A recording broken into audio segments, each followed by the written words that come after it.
Hi everyone, this is Heather Brewer and I'm presenting the final reflection on the semester in writing.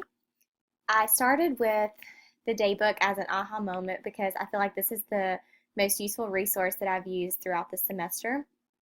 The daybook has served as a place for me to be able to put all of my papers, readings, writings, drafts, and all my thoughts into one place throughout the semester. It's really been helpful for me to have everything in one place because I know that I can look back and find different topics, find papers on mini lessons for editing and conferencing, and all those helpful resources that have been in our presentations. So I really loved having the daybook and having everything in one place so I can turn back and look into it.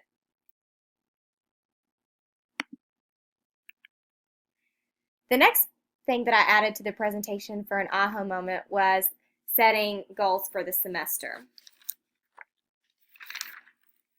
So the SMART goal setting sheet asks us to think about what we want to achieve this semester as a teacher and writer. And as I was thinking, my goals were to write reflections on Writer's Workshop and mini lessons that I teach in my first grade classroom.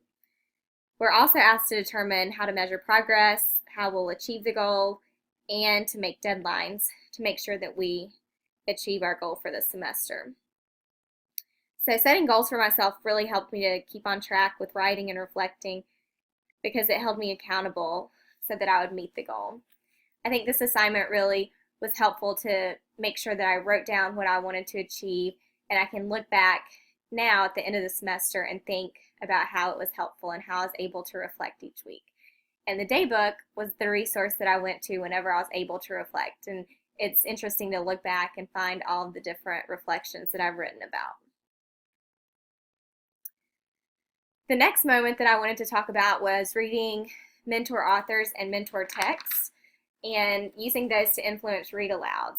And this moment came from reading Writer's Workshop using the retro ideas to re-envision student agendas.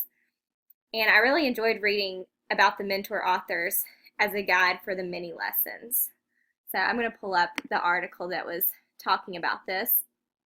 And you can see that one of the chart papers, it was talking about all about Louis Ehlert.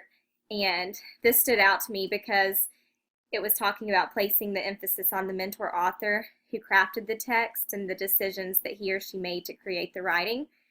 So this was really talking about how students should understand that people write the books and the authors are the ones who come up with the ideas and to create their own writing. And I've actually started implementing mentor authors into my reading instruction and my writing instruction. We've previously done an author study using Cynthia Rylance, and we're currently working on reading and looking at Ezra Jack Keats books as our inspiration.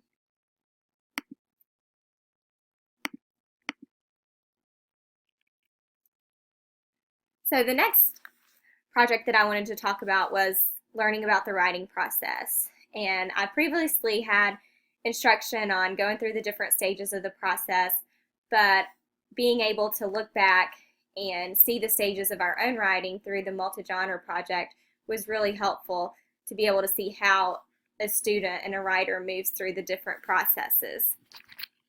And looking back in my daybook, one of the most helpful activities that we did was thinking about the different important events and people and places and different activities that meant the most to us to get ideas. And that's what my picture is on the left.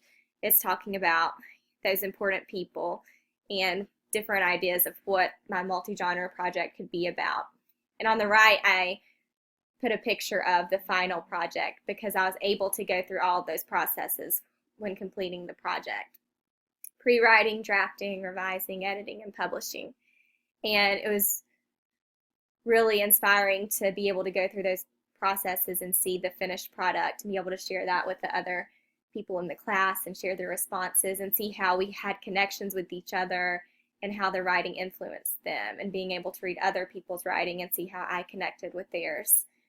So this was really inspiring for me to use in my classroom because I'm able to see the different stages that the students will go through whenever they're writing.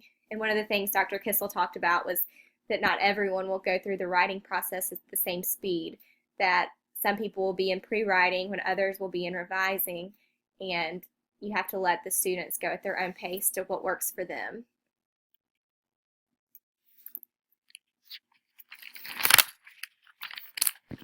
The next picture that I added was to write to rewrite, and this was a daybook article that I glued in to my notebook to be able to remember that whenever you're writing, you're always going to have to rewrite. And this was really inspiring whenever I was going through the writing process with the multi-genre.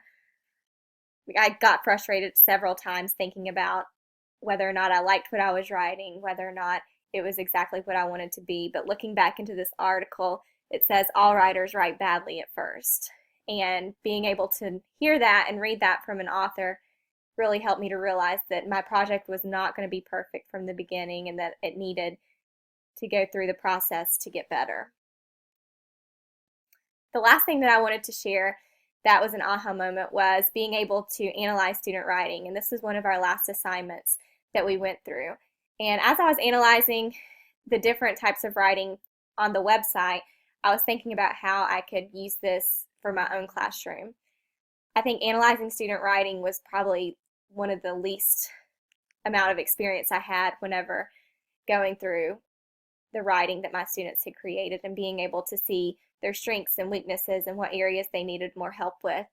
And as I did the student writing activity, I was able to pull my own student writing and use the checklist. And I think this really helped me to see where my students were at and which writers need a little more push, need a little more detail, and see the areas that they are struggling with. And so these are some of the most important things that I took away from this semester and how I'm going to use this in the future. This semester has been wonderful being able to reflect on my own writing and see different examples from Dr. Kissel.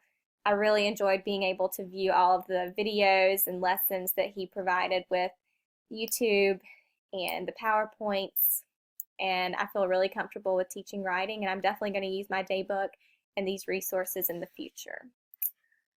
So that is the end, and I hope you all enjoyed.